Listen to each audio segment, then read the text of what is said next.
everyone, welcome back to Exam Cracker. Today I am going to discuss about some topic related to your CTET examination. Okay, so in this lesson we'll cover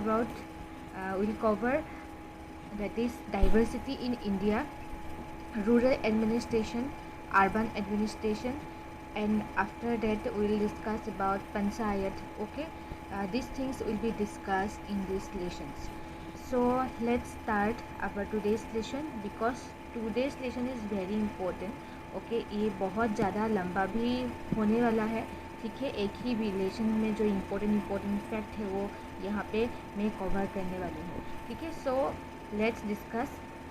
okay, सो हम लोग पहले discuss करेंगे about the diversity. Okay, diversity in India. So the question is what is the diversity? Diversity in India refers to differences among the people because of the racial or ethnic background, linguistic background, cultural and religious background. तो diversity यहाँ पे क्या होता है कि अलग अलग लोग जो है वो इंडिया में रहते हैं, आप लोग जानते ही हैं। उन लोगों का कल्चर अलग है, उन लोगों का बैकग्राउंड अलग है, लैंग्वेजेस अलग होता है, कल्चर एंड रिलीजन भी अलग होता है, एंड इसी को हम लोग डाइवर्सिटी बोलते हैं। And India is a vast country with much diversity. Okay, जैसे यहाँ पे एग्जाम्पल दिया है कि केरला का जो लोग है वो क्या होता है, it is quite different from the Ladakh region. Okay, and Kerala और लद्दाख का जो हिस्ट्री है वो सेम हो सकता है, मगर उन लोगों का क्या है, जियोग्राफिकल डिफरेंसेस की वजह से ये जो स्टेट है वो अलग अलग स्टेट है। उन लोगों में डाइवर्सिटी ज़्यादा होता है। And types of diversity, now will discuss about what are the different types of diversity. Okay, so first of all racial diversity. Racial diversity में हम बेसिकली डिस्कस करते हैं कि what are the different features such as height, skin colour, types of nose, eyes etcetera. ये सब हम लोग discuss करते हैं यहाँ पे रेशियल डाइवर्सिटी में। नेक्स्ट हम लोग डिस्कस करेंगे लिंग्विस्टिक डाइवर्सिटी। जैसे कि आप लोग जानते ही हैं, हमारे जो इंडिया में 1652 लैंग्वेजेस है और 1652 में से जो ऑफिशियल लैंग्वेजेस का स्टेटस है वो 22 लैंग्वेज को दिया होता है। सो कल्चरली तो है ही डिफरेंट, लिंग्विस्टिक लैंग्वेजेस से भी हम लोगों का कंट्री जो है इंडिया वो डिफरेंट है। Next religious diversity. Religious diversity जानते ही है, हिंदू, मुस्लिम, बुद्धिस्ट, जैन, सिख, कितना ज़्यादा रिलीजन है हम लोगों के country. So religious diversity is also a part. And according to 2011 census, Hindu population क्या है, ज़्यादा है in comparison to the other religions. Next there is caste diversity. Caste diversity में हम लोग बेसिकली क्या करते हैं कि जिसका जहाँ से जन्म हुआ है, बर्थ का बेसिस जहाँ पे है, फैमिली का ऑक्यूपेशन जहाँ है, उसके बेसिस पे हम लोग कास्ट डाइवर्सिटी को डिसाइड करते हैं। और on the basis of that हम लोग 4 बर्नर्स के बारे में जानते हैं, that is Brahmin, that is Kshatriya and Vaishya and Shudra.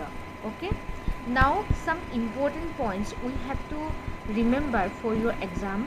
Okay, that is unity in diversity. ये जो कॉन्सेप्ट है यूनिटी एंड डाइवर्सिटी, ये पहले for the first time Jawaharlal Nehru ने कॉइन किया था। वेरी इंपॉर्टेंट, ये एग्ज़ाम में आ चुका है। Unity in diversity was coin by Jawaharlal Nehru, ये आप लोगों को याद रखना है। Next, Jallianwala incident in 1919 was an example of unity by Indian against British। तो हम लोग यूनिटी का एग्जाम्पल ले सकते हैं। जालियानवाला मैसेकर जो हुआ था, जालियानवाला जो हुआ था इंसिडेंट 1919 में, तब क्या हुआ था, सभी इंडियन एक साथ हो गया था, राइट। सभी इंडियन एक साथ हो गया था और सभी इंडियन जो मिल के ब्रिटिश के अगेंस्ट में जालियानवाला जो इंसिडेंट है वो वहाँ पे एक बड़ा सा मीटिंग हुआ था, राइट। सो ये जालियानवाला इंसिडेंट है, आप लोगों को याद नहीं है तो ये मैं बाद में डिसाइड कर दूँ, जो एक्सप्लेनेशन दे दूँगी, ठीक है। जालियानवाला वहाँ पे बहुत सारा लोगों का डेथ हो गया था, ठीक है। A song was composed by IPTA, this Indian People Theatre Association, after Jallianwala Massacre, reflect unity in diversity among Hindu and Muslim. So Indian People Theatre Association ने क्या किया था कि जालियनवाला मासाकर जो इंसिडेंट हुआ था उससे बाद एक सॉन्ग कंपोज किया था. That song also reflect our unity and diversity culture. Okay, between Hindu and Muslim जो है एक साथ रहते हैं, यूनिटी में रहते हैं, उसको बेसिकली रिफ्लेक्ट करते हैं. Next important thing is discrimination takes place when people act on their prejudice or stereotype. It can become economic and cultural basis. So unity in diversity है, डाइवर्सिटी भी है एंड डाइवर्सिटी के साथ साथ unity भी है, मगर कभी कभी क्या होता है डिस्क्रिमिनेशन भी होते हैं. ठीक है, डिस्क्रिमिनेशन कैसे होता है? On the basis of prejudice and stereotype. So इन दोनों की वजह से डिस्क्रिमिनेशन होते हैं एंड डिस्क्रिमिनेशन को ट्रीट करने के लिए the main thing is anti discrimination. हम लोगों को डिस्क्रिमिनेशन रोकना होगा. ठीक है, discrimination can be both individual and institutional. So discrimination को हम लोग 2 टाइप्स पे डिवाइड करते हैं. One is individual and another is institutional. So individual में हम लोग क्या डिस्कस करते हैं? That is it is individual discrimination is a negative treatment. Okay, it is a negative treatment on one person by another on the basis of personal characteristic. So मुझे किसी भी, for example मेरे एक friend को मुझे अच्छा नहीं लगता है, ठीक है, उस टाइम पे मैं क्या करती हूँ, मैंने बोला कि ये बहुत काला है, ये बहुत वाइट है, ऐसे करके अगर मैं डिस्क्रिमिनेट करूँगी देन ये हो जाएगा इंडिविजुअल डिस्क्रिमिनेशन, जो किसी को भी नहीं करना है. ठीक है, सो पर्सनल जो कैरेक्टरिस्टिक्स है on the basis of that अगर हम दूसरे एक इंडिविजुअल को डिस्क्रिमिनेट करते हैं देन इसको बोलेंगे हम लोग individual discrimination. And next one is institutional discrimination, that is it reflects to when entire institution discriminate against any particular sex of society. अगर कोई एक सोसाइटी में एक सेक्स ऑफ सोसाइटी वहाँ पे प्रेजेंट है, अगर इंस्टीट्यूशन एंटायर इंस्टीट्यूशन उसको डिस्क्रिमिनेट कर रहे हैं देन इसको हम लोग इंस्टीट्यूशनल डिस्क्रिमिनेशन बोलेंगे. अभी इंडिया में क्या है कि राइट टू वोट सभी को है. ठीक है, सभी वोट दे सकते हैं, जो एडल्ट है, जो 18 ईयर्स का है, सभी वोट दे सकता है.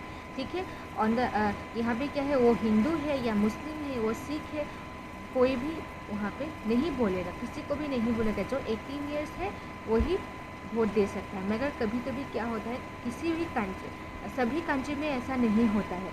किसी कंट्री में क्या होता है, किसी एक पार्टिकुलर रिलीजन और पार्टिकुलर सोसाइटी को वोट देना अलाउड नहीं है. इसको हम लोग इंस्टीट्यूशनल डिस्क्रिमिनेशन बोलते हैं. ठीक है, next that is prejudice. Prejudice का मीनिंग क्या होता है? इट इज़ प्री जजमेंट और forming a opinion before ever of the relevant facts और केस.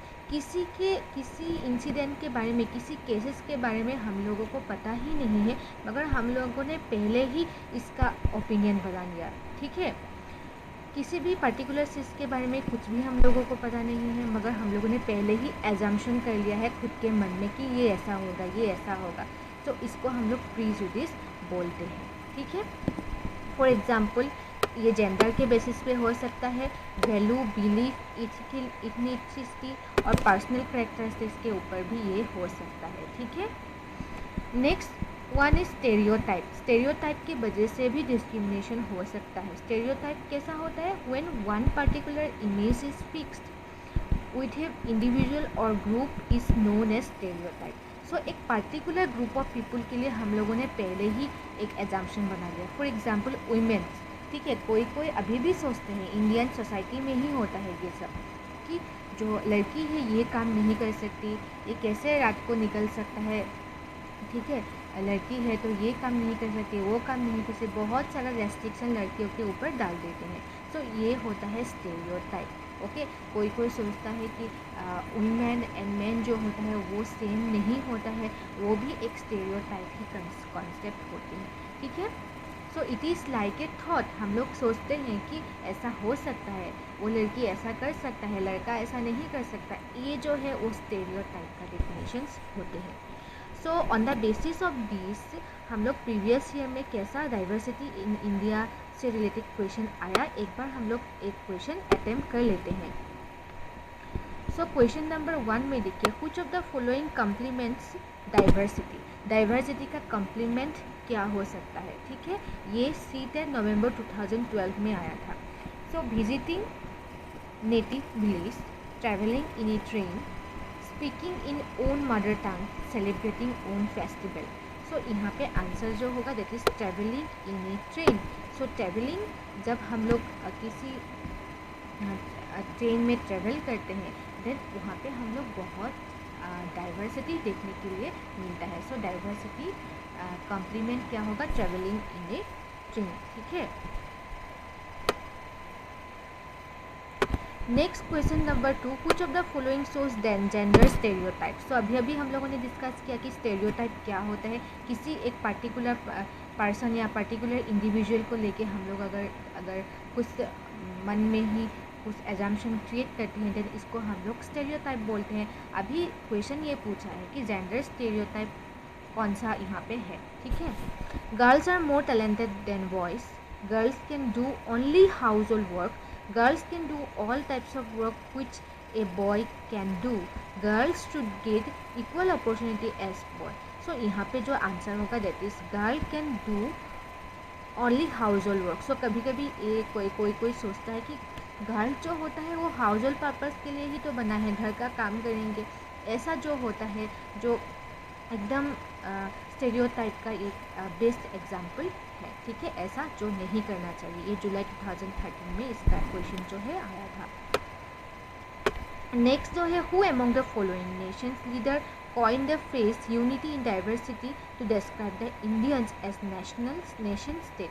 सो अभी हम लोगों ने डिस्कस किया था कि यूनिटी इन डाइवर्सिटी जो कॉन्सेप्ट है, जो टर्म है, वो किसने बेसिकली इंट्रोड्यूस किया था, that is Pandit Jawaharlal Nehru. Okay, हम लोग अभी चैप्टर 2 पे जाते हैं, दैट इज़ गवर्नमेंट। हम लोग गवर्नमेंट के बारे में अभी डिस्कस करेंगे। So what is government? Government is an administrative organ of a region और a country that makes political decision to run a country. So government जो होता है वो एक एडमिनिस्ट्रेटिव ऑर्गन होते हैं, ठीक है। किसी भी एक कंट्री का, किसी भी एक रीजन का एक एडमिनिस्ट्रेटिव बॉडी होते हैं जो पॉलिटिकल डिसीजन वो लोग लेते हैं। डेफिनेशन आप लोगों को याद रखना है। Now what are the function of government, हम लोग क्या डिस्कस करते हैं, क्या फंक्शंस हो सकते हैं। सो maintaining law and order, government का काम ही होता है कि एक कंट्री का लॉ एंड ऑर्डर मेंटेन हो। प्रोवाइडिंग पब्लिक फैसिलिटीज़, लोगों के लोग जो होते हैं उसको फैसिलिटीज़ प्रोवाइड करना है। इलेक्ट्रिसिटी प्रोवाइड करना है, हेल्थ प्रोवाइड करना है, हेल्थ स्ट्रक्चर प्रोवाइड करना है, एजुकेशन इंस्टीट्यूशन प्रोवाइड करना है उन लोगों को, ठीक है। Take action on issues like poverty, education, health and ensure that citizen have enough food to eat. So उन लोगों को क्या क्या देना है, पॉवर्टी से निकालना है, एजुकेशन फैसिलिटीज़ देना है, ठीक है, एंड फूड भी सप्लाई करना है। सो गवर्नमेंट का ये क्या होता है, मेन फंक्शंस होते हैं। एंड ये गवर्नमेंट का और एक फंक्शन जो इम्पोर्टेंट है that is protect boundaries from the enemies. तो दूसरा कंट्री से, दूसरा एनिमी से ये बाउंड्रीज भी खुद का प्रोटेक्ट करना है। नेक्स्ट, डिजास्टर अगर होता है, अर्थक्वेक, फ्लड्स, ये इसको भी देखना है, गवर्नमेंट का ही ये काम होता है। Now level of government. So government का बहुत सारा लेवल होता है, वो आपको भी पता है। स्टेट में लेवल में होता है, गाँव लेवल में होता है, बहुत ज़्यादा क्या होता है, लेवल होता है। सो हम लोग पहले डिस्कस करेंगे लोकल गवर्नमेंट के बारे में। सो लोकल गवर्नमेंट क्या होता है, it is govern by the local people, okay. Village level में, टाउन लेवल में, सिटी लेवल में जो गवर्नमेंट फॉर्म होता है उसको हम लोग लोकल गवर्नमेंट बोलते हैं। And basically it is decided by the local people ही यहाँ पे ज़्यादातर डिसाइड करते हैं। विलेज कंस्ट्रक्शन के बारे में बेसिकली ये काम भी करते हैं। Next level is a state government, okay. A state government level में क्या होता है, it is a unit of government that specially makes and enforces laws for a state. So यहाँ पे क्या होता है, स्टेट गवर्नमेंट क्या करते हैं, बेसिकली लॉ जो है वो फॉर्म करते हैं ताकि पब्लिक वो जो रूल्स होते हैं, उन लोग का लॉस होता है वो पब्लिक फॉलो करे, एजुकेशन इंस्टीट्यूट फॉलो करे, कोई भी इंस्टीट्यूट हो पब्लिक प्राइवेट उसको फॉलो करना होता है। एंड नेशनल लेवल में भी गवर्नमेंट होता है and it is A central government body. Okay, India में ये सेंट्रल गवर्नमेंट बॉडी होता है जो एंटायर नेशन को वो लोग देखते हैं एंड इस decision impact on every citizen of the country. तो नेशनल लेवल का जो डिसीजन होता है कंट्री के सभी लोगों को इम्पैक्ट करते हैं। जो स्टेट लेवल और लोकल लेवल का होता है वो सभी लोगों को टच नहीं करते, क्योंकि लोकल लेवल विलेज लेवल के लिए होता है, सिटी लेवल के लिए होता है, मगर स्टेट गवर्नमेंट जो होता है वो पार्टिकुलर एक स्टेट के लिए होता है, मगर national level government entire country के लिए होता है। Now will discuss about types of government. Okay, government का क्या क्या टाइप्स होता है। So number 1 is democracy. So India is a democratic country. हम लोगों का इंडिया जो है वो डेमोक्रेसी है यहाँ पे। क्यों? बिकॉज हम लोग जो रिप्रेजेंटेटिव है वो उसको हम सिलेक्ट करते हैं। इनडायरेक्ट मेथड हो, डायरेक्ट मेथड हो, हम लोग जो पीपल ऑफ इंडिया हम ही लोग ये सिलेक्ट करते हैं जो रिप्रेजेंटेटिव होते हैं, इसीलिए यहाँ पे क्या है, डेमोक्रेसी है। In a democratic government people have right to choose their representative. Once elected this people form the government. So जो जिन लोगों को हम लोग इलेक्ट करते हैं, सिलेक्ट करते हैं, उन लोग ही क्या करते हैं, गवर्नमेंट फॉर्म कर सकते हैं। वो ये सब जो है वो सभी जानते हैं, ठीक है।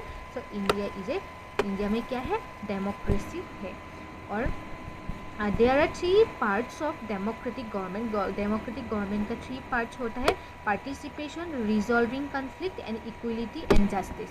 सो पार्टिसिपेशन करना पड़ता है गवर्नमेंट का एक पार्ट जो है, एंड रिजॉल्विंग कॉन्फ्लिक्ट, किसी एक कॉन्फ्लिक्ट हो गया उसको रिजॉल्व करना होता है। And next one is equality and justice. Okay, number 2 that is monarchy. ये और एक टाइप्स होता है जिसको हम लोग मोनार्की बोलते हैं। यहाँ पे क्या होता है, किंग एंड क्वीन रहता है, ठीक है। एक क्वीन होगा और एक क्वीन होगा जो डिसीजन लेते हैं और सारा जो एंटायर कंट्री है उसको गवर्न करते हैं, ठीक है। It is a absolute obedience to the authority and people do not have right in decision making. जो लोग होते हैं, जो पब्लिक होता है, प्रजा होता है, उन लोग डिसीजन नहीं ले सकते। डिसीजन कौन लेता है, किंग और queen. For example Saudi Arabia. Okay, थोड़ा हम लोग डिस्कस कर लेते हैं what is universal adult franchise. Okay, universal adult franchise क्या होता है। बेसिकली डेमोक्रेटिक गवर्नमेंट जो होता है उसको हम लोग रिप्रेजेंटेटिव गवर्नमेंट भी बोलते हैं, ये याद रखिए। डेमोक्रेटिक गवर्नमेंट या डेमोक्रेसी, रिप्रेजेंटेटिव डेमोक्रेसी भी हम लोग बोलते हैं। यहाँ पे पीपल जो होता है वो इनडायरेक्टली पार्टिसिपेट करते हैं, हम लोग जो है इनडायरेक्टली पार्टिसिपेट करते हैं गवर्नमेंट के किसी भी डिसीजन में। Okay, they choose representative during election and their representative meet and make decision for the entire population. अभी हम लोगों ने डिस्कस किया, जो लोग वहाँ पे हम लोग सिलेक्ट करके भेजते हैं वो जो है गवर्नमेंट फॉर्म करते हैं। एंड जो एडल्ट होते हैं, एडल्ट मतलब क्या, दैट इज 18 ईयर्स ओल्ड। जो 18 ईयर्स ओल्ड होते हैं वो क्या होता है, एलिजिबल होते हैं according to universal adult franchise. So according to universal adult franchise all adult जिसका 18 ईयर्स एज है वो एलिजिबल होते हैं वोटिंग करने के लिए, ठीक है। सो एक क्वेश्चन डिस्कस कर लेते हैं। The India state has presidential form of government, democratic form of government, communist form of government, capitalist form of government. इसका आंसर होगा option B, that is democratic form of government. अभी हम लोगों ने discuss किया है।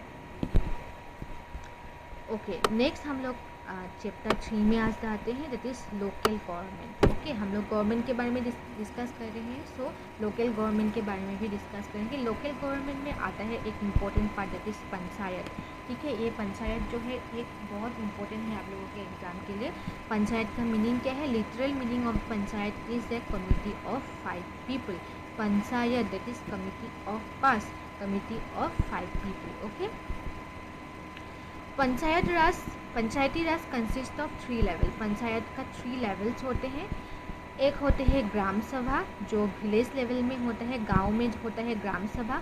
पंचायत समिति होते हैं ब्लॉक लेवल में पंचायत समिति। जिला परिषद होता है डिस्ट्रिक्ट लेवल में। So there are 3 types of basically government, okay. Panchayat raj and gram sabha, panchayat समिति एंड डिस्ट्रिक्ट लेवल। अभी थोड़ा बहुत हम लोग ग्राम सभा के बारे में डिस्कस कर लेते हैं। सो ग्राम सभा जो होते हैं it is general body consisting of all the village voters residing in a village. एक पार्टिकुलर विलेज होता है, एक पार्टिकुलर गांव में क्या होते हैं, पार्टिकुलर गांव में जो लोग वहाँ पे हैं ऑलरेडी प्रेजेंट है, ठीक है, वो लोग डिसाइड करके ग्राम सभा क्रिएट करते हैं। So gram sabha is a general body consisting of all the village voter residing in a village. So जो विलेज वोटर होता है जिसका 18 ईयर्स हो गया है, उस वोटर को मिलके ग्राम सभा क्रिएट होते हैं। Number 2, every village panchayat is divided into wards. Village जो पंचायत होते हैं अलग अलग वार्ड्स में डिवाइड करते हैं। सब अगर कोई विलेज में रह रहा है तो आप लोगों को शायद खुद का वार्ड्स पता ही होगा, ठीक है। एंड जो विलेज पंचायत होता है उसका क्या होता है, वार्ड्स होते हैं फॉर स्मॉल एरियाज के लिए। Each ward elects a representative who is known as ward member और पंच, ठीक है। वेरी इंपॉर्टेंट बिकॉज ये एग्जाम में ऑलरेडी आ चुका है कि जो वार्ड होता है, ठीक है, ग्राम पहले है पंचायत को हम लोग छोटा वार्ड्स में डिवाइड करते हैं। उसके बाद each wards elect a representative, एक रिप्रेजेंटेटिव को सिलेक्ट करते हैं एंड उसी रिप्रेजेंटेटिव को हम लोग पंच या वार्ड मेंबर बोलते हैं। आप लोगों के गांव में भी, आप लोगों के वार्ड में भी होगा, जो वार्ड के लोग सिलेक्ट करते हैं उसको हम लोग पंच या वार्ड मेंबर बोलते हैं।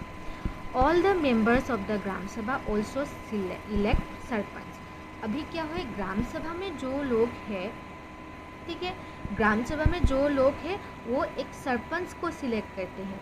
Who is panchayat president. So panchayat का प्रेसिडेंट को ही हम लोग सरपंच बोलते हैं, ठीक है। जो कौन सिलेक्ट करता है, all the members of the gram sabha एक सरपंच को सिलेक्ट करते हैं। द वार्ड मेंबर और पंच और सरपंच फॉर्म द ग्राम पंचायत। अभी ग्राम पंचायत क्या है, जो वार्ड हम लोग वार्ड में रहते हैं, मैंने सिलेक्ट कर दिया, वार्ड मेंबर हम लोगों ने सिलेक्ट कर दिया, वार्ड मेंबर और पंच को सिलेक्ट कर दिया, ठीक है।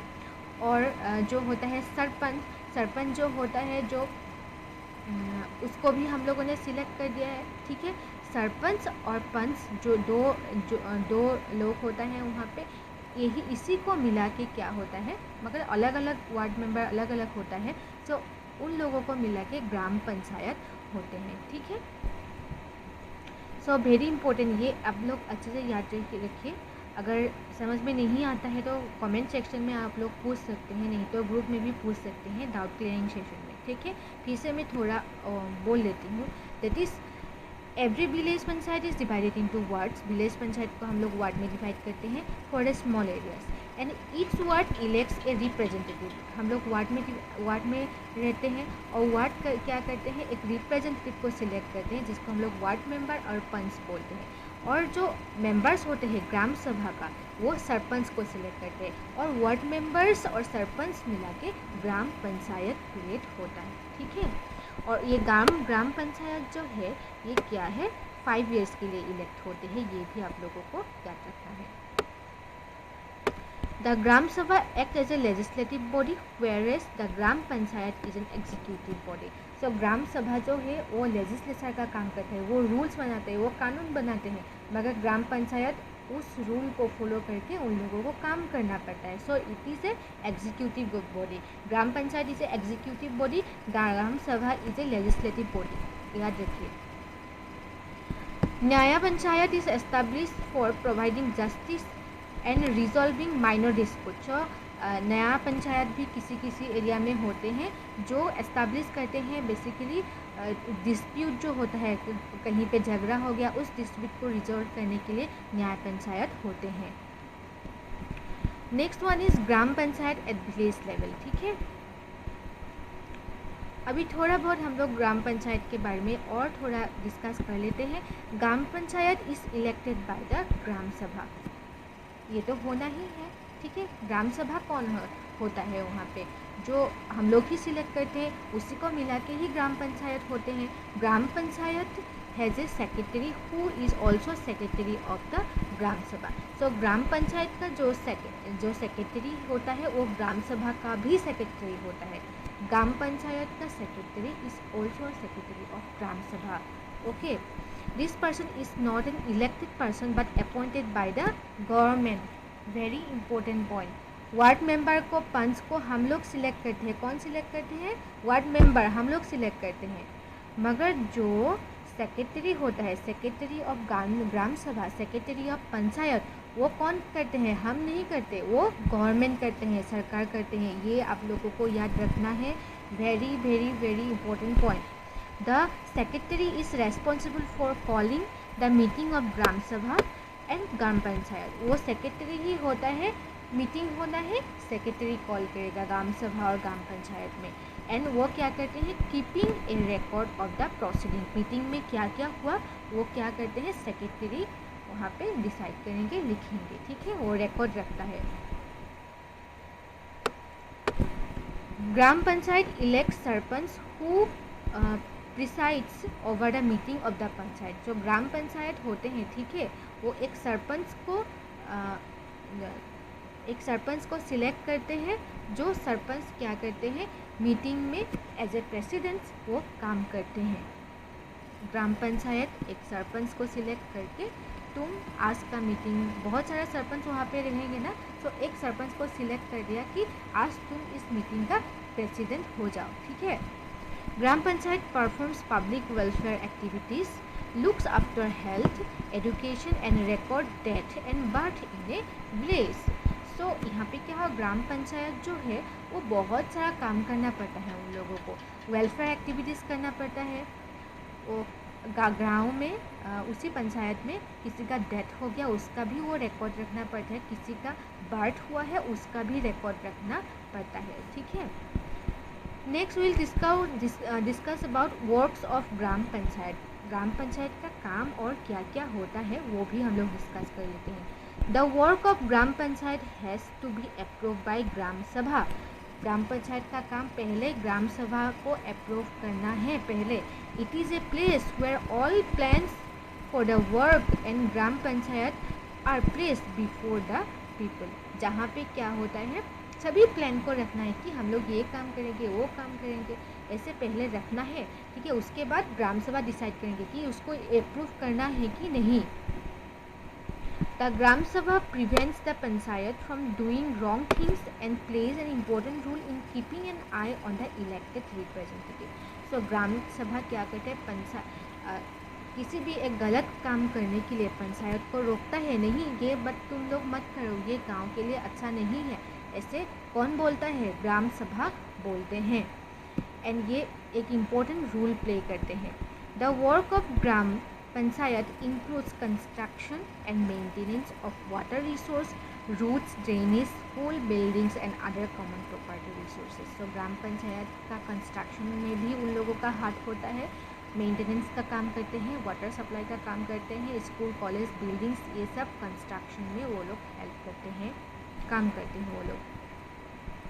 The gram panchayat also collect और लेवी टैक्सेस। ओके, वो लोग टैक्स कलेक्ट करते हैं और टैक्स इंक्रीमेंट भी करते हैं।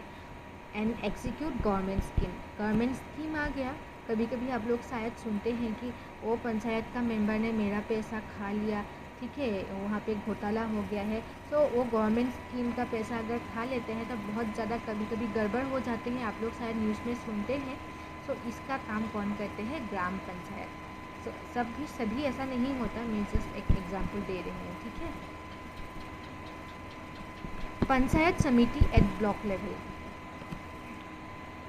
बोर होना नहीं है, एग्ज़ाम के लिए ज़्यादा दिन नहीं है, ठीक है। आप लोगों को अभी जो है सीटेट के लिए ही सोचना है, सीटेट के लिए ही खाना है, सीटेट के लिए ही पढ़ना है, सीटेट के लिए ही सोना है, ठीक है।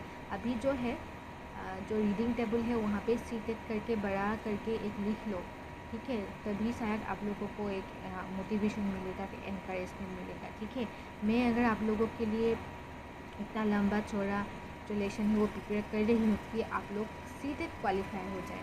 ठीक है, आप लोगों को ही अच्छा मिलेगा जॉब। सो आप लोग भी मेरे साथ पढ़ाई कीजिए अच्छे से, और ज़्यादा से ज़्यादा MCQ आप लोगों को प्रैक्टिस करना है। ठीक है, सो नेक्स्ट हम लोग डिस्कस करते हैं Panchayat Samiti at block level. To examine the working of Gram Panchayat, there is provision of Panchayat Samiti at the block level. Block level में एक पंचायत समिति होते हैं, वो ग्राम पंचायत को देखते हैं। द पंचायत समिति has many gram panchayat under it. Panchayat समिति के अंदर में ग्राम पंचायत होते हैं। याद रखिए आप लोग, पंचायत समिति किससे बनता है? ग्राम पंचायत से। अलग अलग गांव का पंचायत जुड़ के एक पंचायत समिति होता है। ठीक है, it supervises the working of panchayat in A block. Okay, next हम लोग आगे अभी जिला परिषद एट डिस्ट्रिक्ट लेवल में।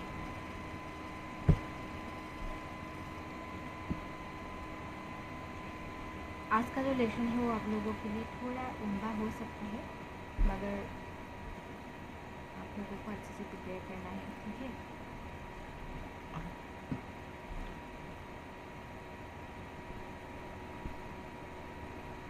सो नेक्स्ट हम लोग जिला परिषद डिस्कस करते हैं। जिला परिषद is the highest government body under Panchayati Raj system. The zila parishad makes the developmental plans at district level.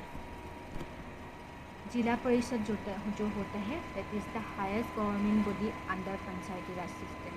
Panchayat जहाँ पे रेस्पॉन्सिबल होते हैं वो जिला परिषद के ऊपर रेस्पॉन्सिबल होते हैं। The zila parishad makes the governmental plans at the district level. It coordinates functioning of panchayat samitis and finances the gram panchayat and panchayat samiti for public welfare works.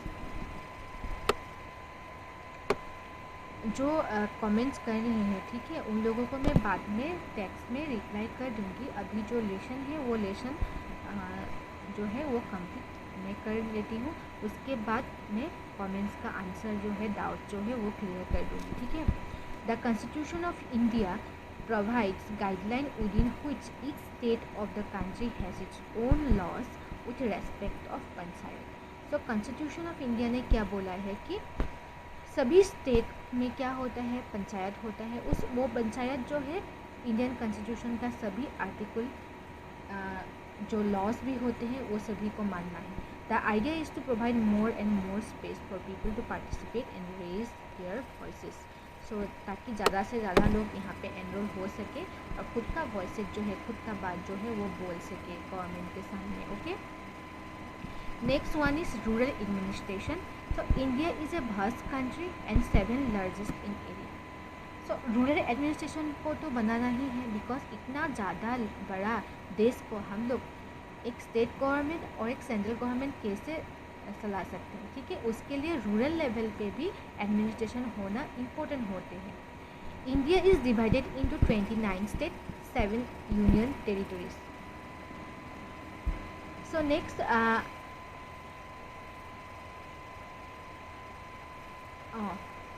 अभी जो है वो कितना हुआ है, जम्मू कश्मीर जो होता है अभी कितना हुआ है, आर्टिकल 370 रिमूव करने के बाद कितना स्टेट है, कितना यूनियन टेरिटरीज है, ये जो है आप लोग कमेंट सेक्शन में मुझे लिख के सभी का आंसर मुझे चाहिए, सभी बोलेंगे। ठीक है, state consist of many district which are divided into tehsil and talukas. Okay, so state जो होता है, एक राज्य जो होता है वो बहुत सारा डिस्ट्रिक्ट को लेके एक स्टेट बनता है, वो सभी जानते हैं। एंड वो जो डिस्ट्रिक्ट होते हैं वो डिवाइड होते रहते हैं तहसील में। ओके, आप ऐसे भी बोल सकते हैं तहसील मिलके एक डिस्ट्रिक्ट होते हैं और बहुत सारा डिस्ट्रिक्ट मिलके स्टेट होते हैं। A tehsil is a collection of small towns and villages. याद रखिए, तहसील जो होता है बहुत छोटा छोटा टाउन्स एंड विलेज लेके एक तहसील बनते हैं। There are more than 6 lakh villages in India. India में कितना विलेज है? 6 lakh space. Can you imagine this? So next important thing, that is area of police station. Every police station has an area that comes under its control. All the person in that area can report cases or inform the police about any theft, accident, injury and fights. So police station तो होना ही है. Police station होने से कभी कहीं पे accident हो गया, कहीं पे कुछ गड़बड़ हो गया, जो उसको देखना है वो आप लोग जानते ही हैं. ठीक है, नेक्स्ट हम लोग मेंटेनेंस ऑफ ओके, ये इम्पोर्टेंट है. That is maintenance of land record. Okay, the village patwari keeps a record and of the land areas owned by the people. So ये लैंड का जो रिकॉर्ड होता है वो कौन डिसाइड करते हैं? ठीक है, उसको हम लोग विलेज पटवारी बोलते हैं.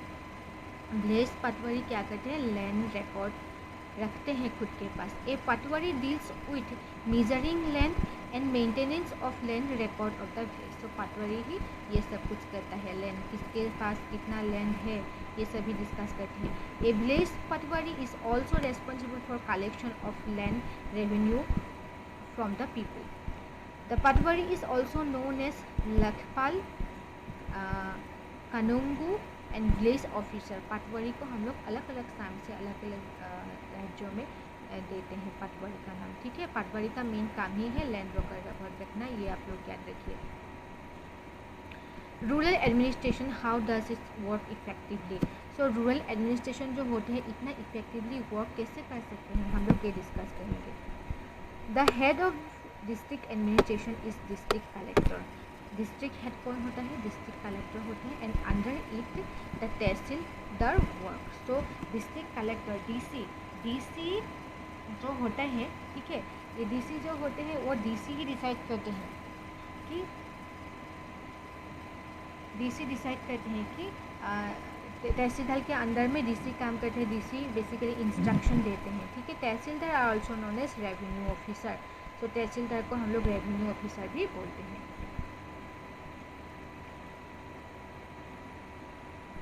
तहसीलदार supervises the work of patwari and ensures proper maintenance of the land record. तहसीलदार का काम क्या है ये आप लोग याद रखिए, very important point. Tehsildar keeps a copy of land records, issues caste certificate and hears land dispute. आप लोगों को कास्ट सर्टिफिकेट चाहिए तो जाना होगा कहीं, कहाँ पे? तहसीलदार में के पास. They ensure that the farmers can easily obtain copy of their record. Next important, very important point, this chart is important. Okay, आप लोग स्क्रीनशॉट करके ये चार्ट रख सकते हैं. पहले से union government and state government तो था ही, ठीक है, मगर लोकल गवर्नमेंट का जो इंट्रोड्यूस हुआ है, लोकल गवर्नमेंट का इंट्रोडक्शन बहुत बाद में हुआ था. पहले यूनियन गवर्नमेंट था एंड स्टेट गवर्नमेंट था. लोकल गवर्नमेंट बेसिकली इसका कंसेप्ट आया था 1992 में. ठीक है, 74th कॉन्स्टिट्यूशनल अमेंडमेंट एक्ट 1992 में म्यूनिसिपलिटी क्रिएट हुआ. 73rd कॉन्स्टिट्यूशनल अमेंडमेंट एक्ट 1992 में पंचायत क्रिएट हुआ था. वेरी इंपॉर्टेंट, याद रखिए कि 73rd कॉन्स्टिट्यूशनल अमेंडमेंट में पंचायत क्रिएट होता है, 74th में क्रिएट होता है म्यूनिसिपलिटी, और ईयर जो होता है वो सेम ही है. म्यूनिसिपलिटी के अंदर में म्यूनिसिपल कॉरपोरेशन, म्यूनिसिपल काउंसिल, नगर पंचायत, ये सब जो है रहता है. पंचायत में देखिए कैसे क्रिएट होता है, district level, intermediate panchayat and village panchayat. District panchayat में क्या होता है? जिला परिषद जिसको हम लोग बोलते हैं. और इंटरमीडिएट पंचायत मिलके क्या होता है? जनपद पंचायत क्रिएट होता है.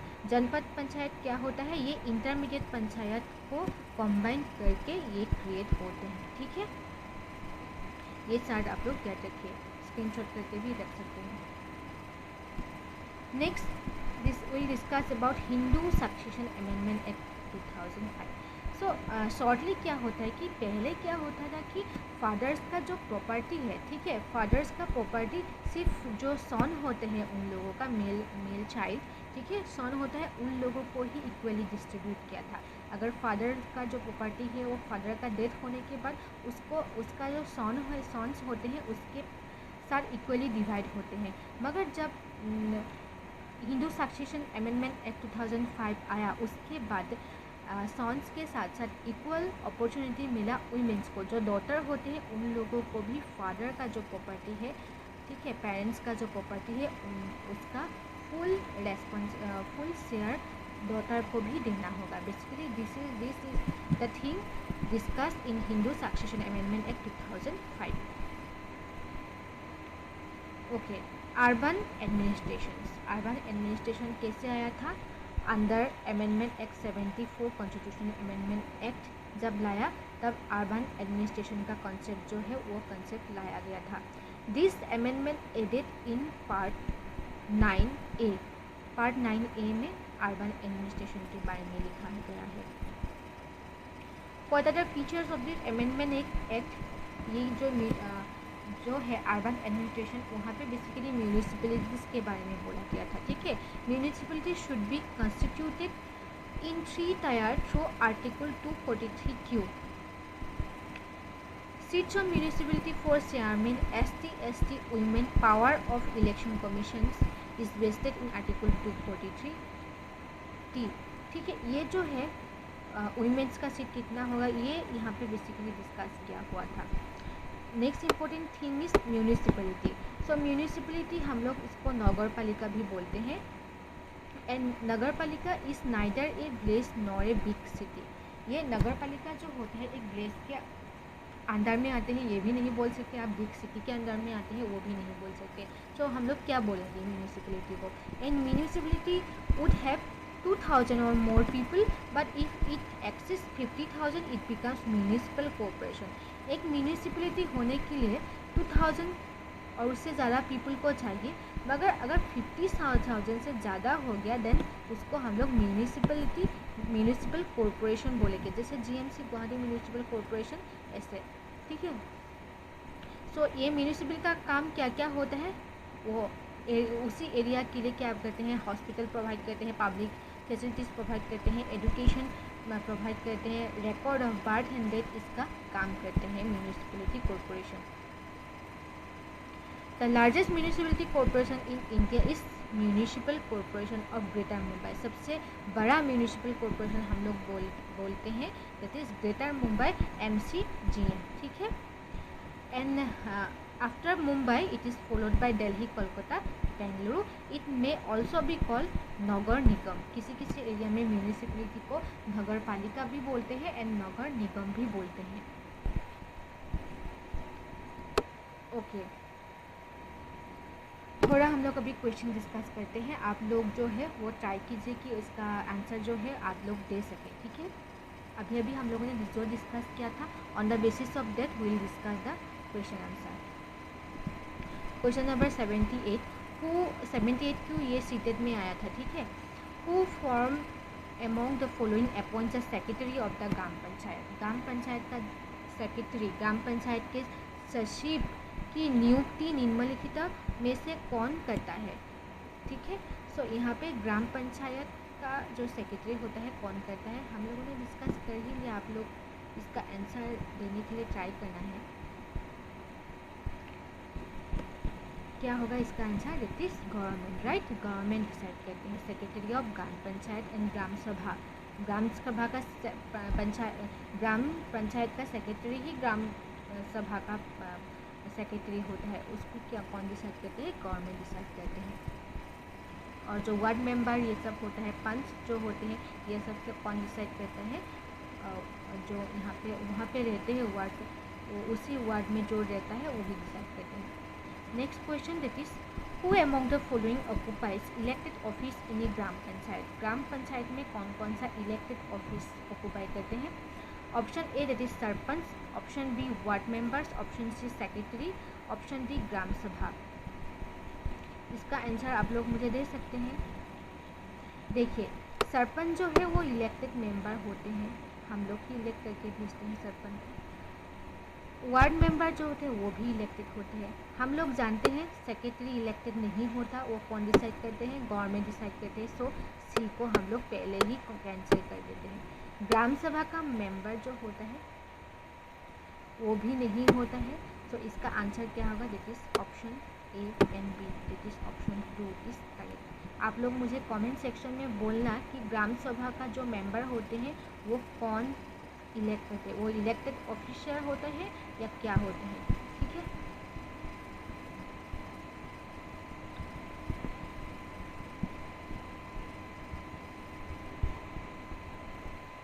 Next,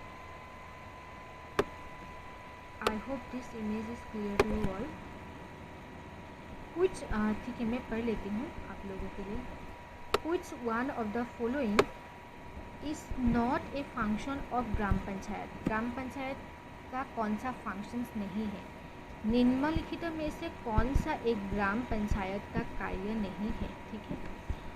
option 1, executive government scheme related to generation of employment in the village. हम लोगों ने बोला है अभी अभी डिस्कस किया ही है कि गवर्नमेंट स्कीम जो होते हैं वो ग्राम पंचायत का काम होता है। गवर्नमेंट पंचायत कैसे इलेक्ट करेंगे, गवर्नमेंट स्कीम जो होते हैं वो कैसे इम्प्लीमेंट करेंगे, वो ग्राम पंचायत का काम है। So option 1 is correct. Option 2, the construction and maintenance of the infrastructure of A village. तो ये भी है, ग्राम पंचायत का काम ही है ये। लेवाइंग और कलेक्टिंग ऑफ लोकल टैक्स, अभी भी डिस्कस किया, टैक्स भी वो लोग ही कलेक्ट करते हैं और वो लोग ही इम्प्लीमेंट करते हैं। Number 4, gram panchayat elect it's panchayat secretary. तो सेक्रेटरी को तो ग्राम पंचायत, ग्राम सभा कोई भी इलेक्ट नहीं करता है, ये गवर्नमेंट इलेक्ट करते हैं। देखिए एक ही क्वेश्चन को घुमा फिरा के कैसे पूछा है। पहले भी पूछा कि ग्राम सभा का जो सेक्रेटरी होता है वो कौन इलेक्ट किया है, और यहाँ पे पूछा एक ही सेम ही जो टॉपिक है उसको एक थोड़ा डिफरेंट तरीके से पूछा है, ठीक है। तो यहाँ पे बोला है कुछ of the following is not a function of gram panchayat. तो यहाँ पे जो आंसर होगा दैट इज 4 ऑप्शन जो है वो सही होगा, ठीक है। नेक्स्ट हम लोग क्वेश्चन पे जाते हैं। क्वेश्चन नंबर 67 में आप लोग देख सकते हैं, कुछ of the following work is responsibility of a patwari. Patwari का क्या क्या काम होते हैं। Measuring land and keeping records, construction और maintenance of a common property, executing employment scheme for land development, preventing land dispute by investing complaint। यहाँ पे पूछा है which of the following work is responsibility of a पटवारी। पटवारी का Hindi meaning होता है, पटवारी ही बोलते हैं, लेखपाल, ठीक है। लेखपाल का क्या क्या काम होते हैं, इसका आंसर जो है आप लोग सभी मुझे कमेंट सेक्शन में दीजिए, क्योंकि अभी अभी हम लोगों ने पटवारी के बारे में, पटवारी के जो होते हैं उसके बारे में हम लोग डिस्कस किया था, ठीक है। 67 का आंसर आप लोग कमेंट सेक्शन में मुझे देंगे।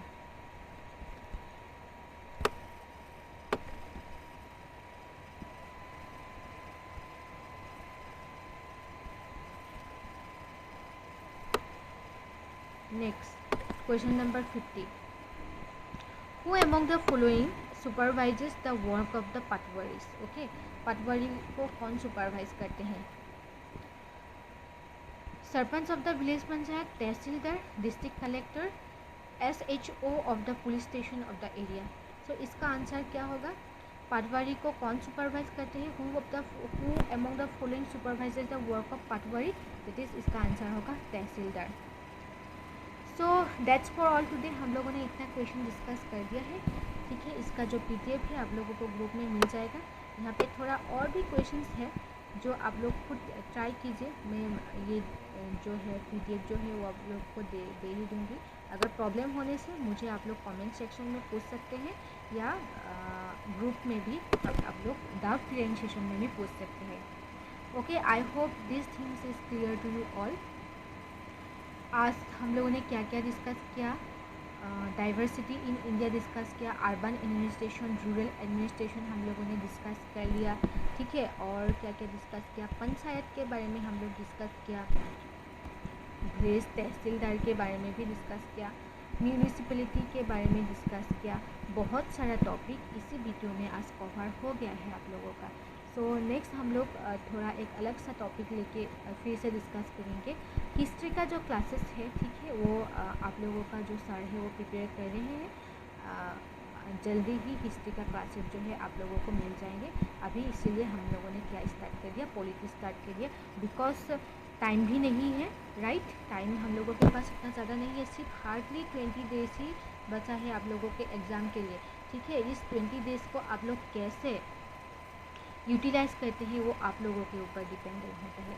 सीटेट आप लोगों के पास है, 5 जुलाई को आप लोगों को सीटेट मिलेगा कि नहीं ये डिसाइड होगा, मगर आप लोग कितना पढ़ाई करते हैं उसके ऊपर ही डिसाइड होगा, ठीक है। मैं अभी भी बोलूँगी और बाद में पहले भी मैंने बोला था कि हम लोग सिर्फ हेल्प कर सकते हैं, मगर पढ़ना जो है वो आप लोगों के लिए है। कोई मुझे बोला है कि मैम पढ़ती हूँ मगर मैं भूल जाती हूँ, ऐसा नहीं होगा। पर जो तुम लोग जो पढ़ती हो मॉर्निंग में जो पढ़ती हो वो रात को भी एक बार रिवाइज़ करो, ठीक है, या नेक्स्ट डे भी आप लोग रिवाइज़ कीजिए, ठीक है। रिवाइज़ करने से ही जो चीज़ें होता है वो दिमाग में अच्छे से बैठ जाता है। और मोस्ट इम्पोर्टेंटली MCQ बहुत इम्पोर्टेंट होता है सॉल्व करना, इसीलिए कोई भी एकदम बहुत ज़्यादा इम्पोर्टेंट काम नहीं है तभी टेस्ट आप लोग मिस कीजिए। टेस्ट को मिस करना नहीं है, ठीक है। टेस्ट सभी को देना है, ऑनलाइन जो टेस्ट होता है वो सभी को देना है। नेक्स्ट टाइम कोई भी मिस नहीं करेगी टेस्ट, ओके। सो अगर किसी को टेस्ट अभी तक एनरोल नहीं किया है सीटेट के लिए, वो भी टेस्ट को एनरोल कर सकते हैं। ये प्रॉपर टाइम है टेस्ट देने के लिए, ठीक है। So thank you for watching and God bless you all. If you have any doubts regarding any topic, you can ask in the comment section below. Thank you.